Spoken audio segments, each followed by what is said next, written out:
The stories of Mahabharata, retold by Sudipta Bhaumik.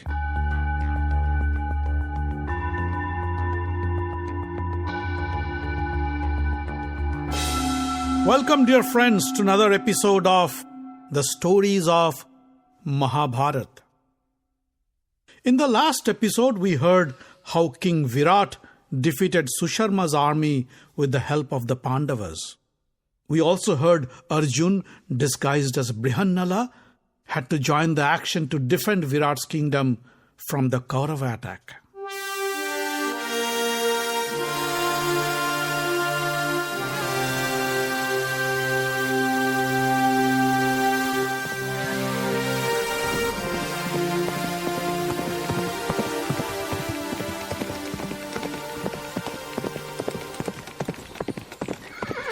When Uttar's chariot arrived at the Sami tree, Arjun pointed to the top of the tree and said, "Uttar, do you see something hanging from the branches up there?" Uttar looked up and said, "Looks like someone hung a dead body." No, it isn't a dead body. It's a package. Climb up the tree and bring it down." "Are you sure?" Uttar was skeptic. "Don't forget, I'm a prince. I don't want to touch a filthy, decomposed body. It's beneath my dignity." "Trust me, I won't ask you to do anything inappropriate. If you want to defeat the Kauravas, do as I say." Uttar couldn't defy Arjun's commanding tone. He climbed up the tree and brought down the heavy bundle. "Now open it." Uttar untied the ropes and unpacked the bundle. And when he removed the fabric cover, he was astounded to see the contents. Ornate bows, strange-looking arrows, heavy maces, swords, armors, spears, and many other lethal weapons dazzled his eyes. Arjun picked up a gem-studded bow decorated with 1,000 golden lizards and said, "This is the famous Gandiv of Arjun.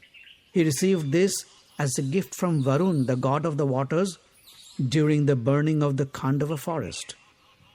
He then pointed to the other weapons and said, "The one with the golden handle is Bhim's. The one decorated with red and black dots is Yudhishthir's. Nakul uses this bow with the golden sun emblems carved on it, and the one specked with golden insects belonged to Sahadev." Prince Uttar stood there dumbfounded. Arjun smiled and said, "You don't look like you believe me." "How could you expect me to believe you? Why would the Pandavas leave their weapons hanging in this tree? If these are their weapons, where are the mighty Pandavas? Where is their wife Draupadi?" Arjun held Uttar's arm and said, "I think it is time to reveal the truth. I am Arjun. Kanka, your father's friend, is none other than Emperor Yudhishthir. Chef Ballav, who cooks your delicious meals, is my brother Bhim. The chief of your stable is my younger brother Nakul, and the person in charge of your cattle is Sahadev. Sairindri, your mother's personal maid, is our wife Draupadi." Uttar bowed to Arjun and said, "Pardon me, sir, for my arrogance. I have been rude to you. I bragged in front of you. I am ashamed of my behavior. Punish me whatever way you wish." Arjun laughed and pulled up Uttar. "Prince Uttar, it was not your fault. Whatever you did was because of your ignorance. Now get up and drive my chariot. I will fight the Kauravas and win back your cattle." Uttar mounted the chariot and held the reins. Arjun strung his Gandiv and pulled the string to create a loud twang. The sound reverberated through the valley and ran shivers down the spines of the Kaurava army. The twang of the mighty Gandiv was well known to them, and they feared Arjun was closer than they would like him to be. Drona called Duryodhana and said, "Look at your soldiers. The sound of Arjun's Gandiv has drained blood off their face. They know today Arjun's arrows will slaughter them. If you want to survive, take the cows and go back to Hastinapur. We'll wait for Arjun. Duryodhana laughed and said, if this is Arjun, then I'd be the happiest person on earth. The Pandavas are yet to complete their 13 years in exile, and now that Arjun has exposed himself, they would have to go back for 12 more years. Drona said, the Pandavas are not fools. They wouldn't come out unless the 13 years are over. Arjun will arrive any moment. Flee, or else say your final prayers. Drona's caustic remarks didn't please Duryodhana. I'm sure Grandfather Bhishma could tell us if the 13 years are over or not. But what makes you so sure this is Arjun? It could be King Virat's men, or maybe King Virat himself. Let me tell you, whoever it is, I am not afraid to fight. It is your habit to scare us and sing Arjun's praise. Duryodhana turned to his generals and said, it was my mistake to bring these old people with me. They can only talk and try to find fault in others. Send them behind the army column and get ready to fight. Karna said, be it Arjun or Virat, today he will get to taste my arrows. I have my Guru Parashuram's blessings. Nobody can beat me in a battle. I alone can defeat Arjun. Watch me, how I destroy his chariot and bring him down on his knees to Duryodhana's feet. And then I'll kill him in front of you all. Kripacharya couldn't take it anymore. He looked at Karna and with a stern voice he said, Karna, you only think of war as if war is the only means to resolve any problem. Wise men have said that of all means to resolve a dispute, war is the worst and the most sinful act. A war can be justified only when all other means of reconciliation have failed. It would be foolish of you to fight Arjun. After 13 years of exile, he is as ferocious as a hungry lion. Do you think he would let you go free? Karna laughed. He moved close to Kripa's chariot and said, you think Arjun is the only archer in this world who can shoot an arrow? Old man, who do you think I am? A moron? I know why you are trying to scare us away. You want to protect your favorite student, that's all. You want to make sure that he doesn't become a laughing stock in front of the Kaurava army. Drona's son, Aswathama, was furious. He looked Karna in the eye and said, Karna, how dare you insult my father?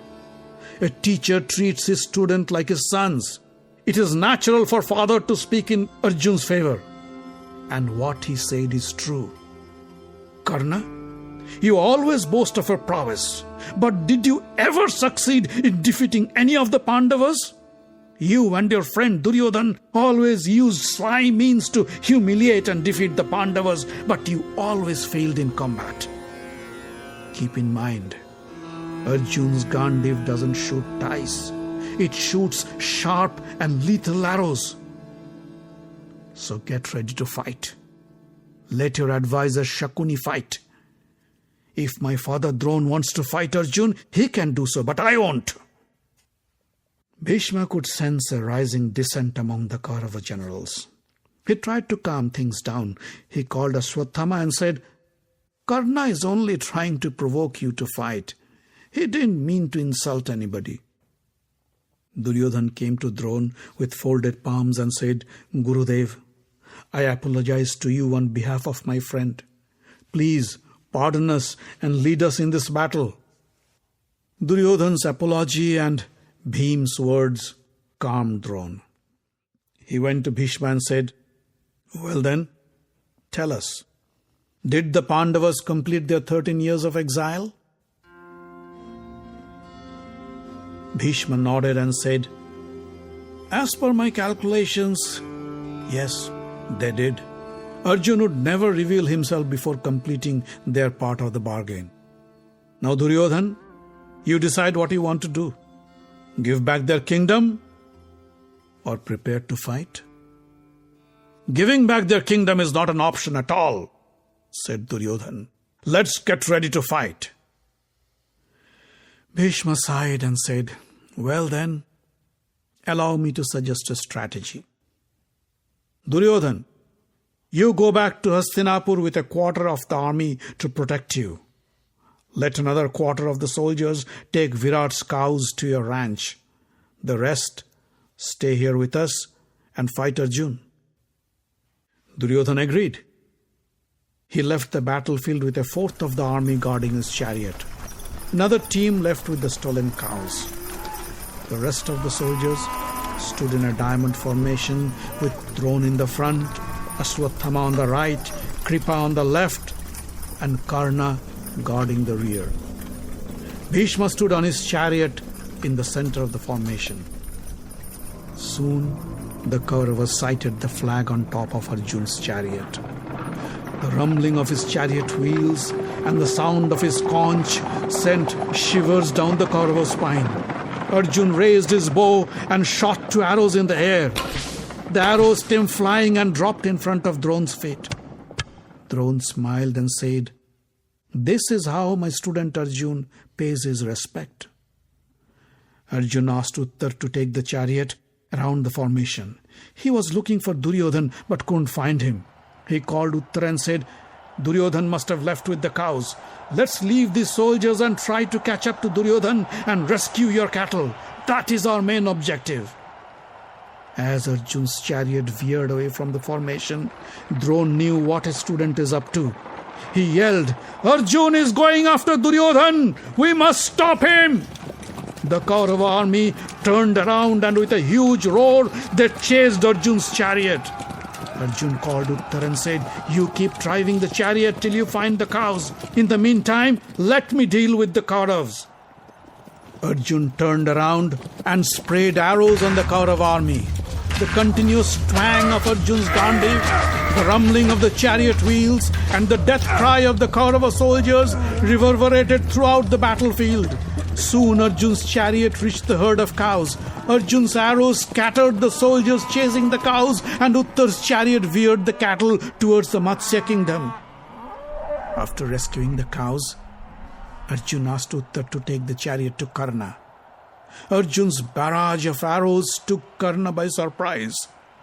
Overwhelmed, he called for help. Duryodhan's brother Vikarna and other Kaurava warriors rushed in to defend him. But Arjun's rapid-fire arrows were too much for them to handle. They ran for their lives. Karna's brother Sangramjit sacrificed his life to let Karna escape Arjun's wrath. Uttar then took the chariot to Kripa and a fierce battle broke out.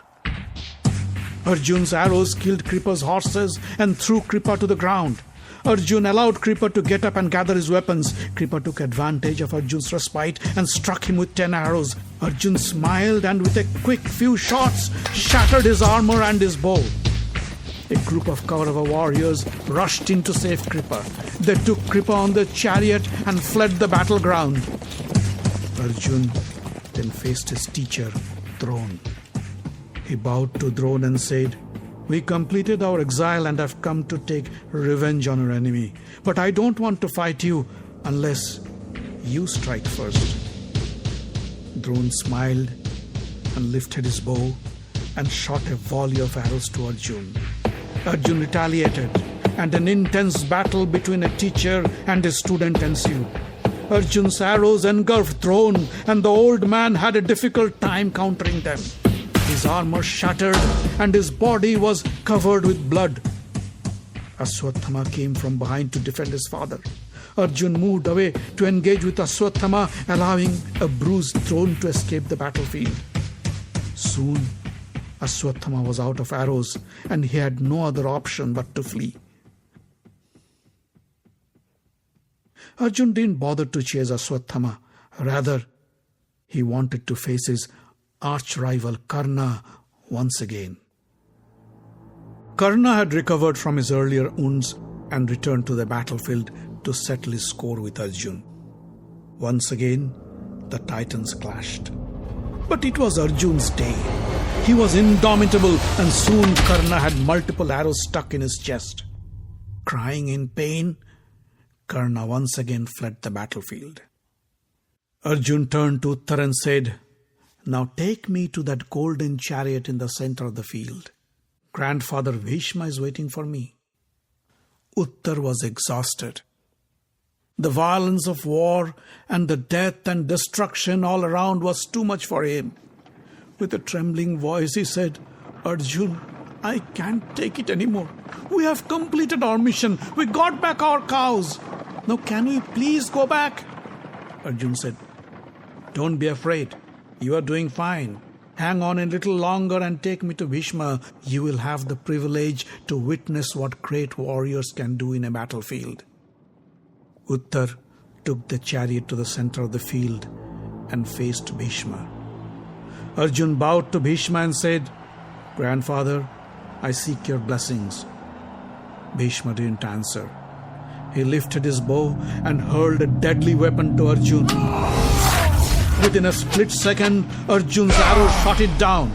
The two great warriors then engaged in the fiercest of battles human beings could ever imagine. The Agni weapon lit up a huge blaze, only to be countered by torrential rains from the Varuna weapon. The rains were then blown away by strong winds from the Vayu weapon. Arjun's deadly and unending assault was too much even for Bhishma to withstand.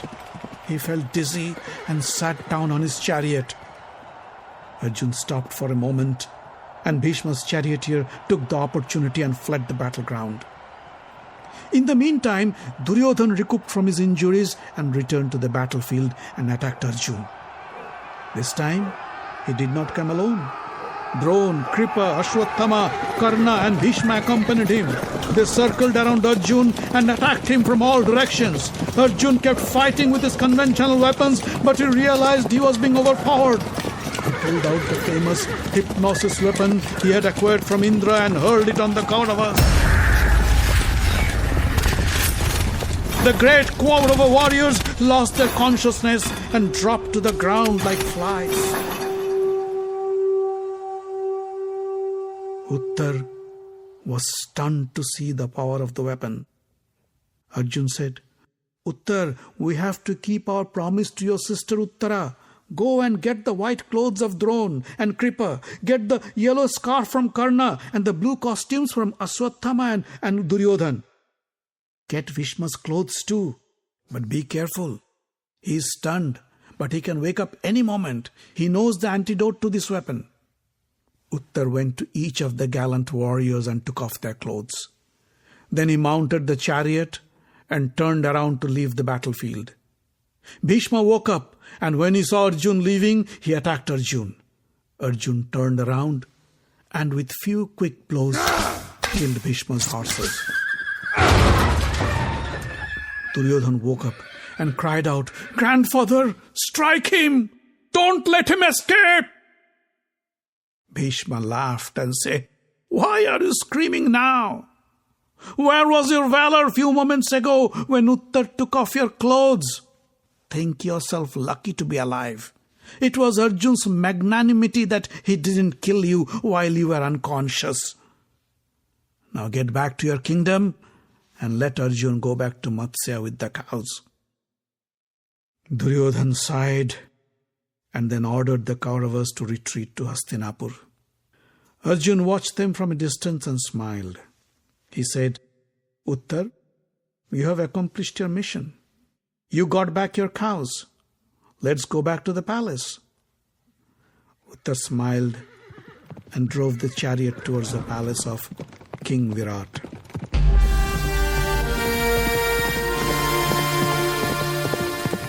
The Stories of Mahabharata is written, directed and told by Sudipta Bhawmik.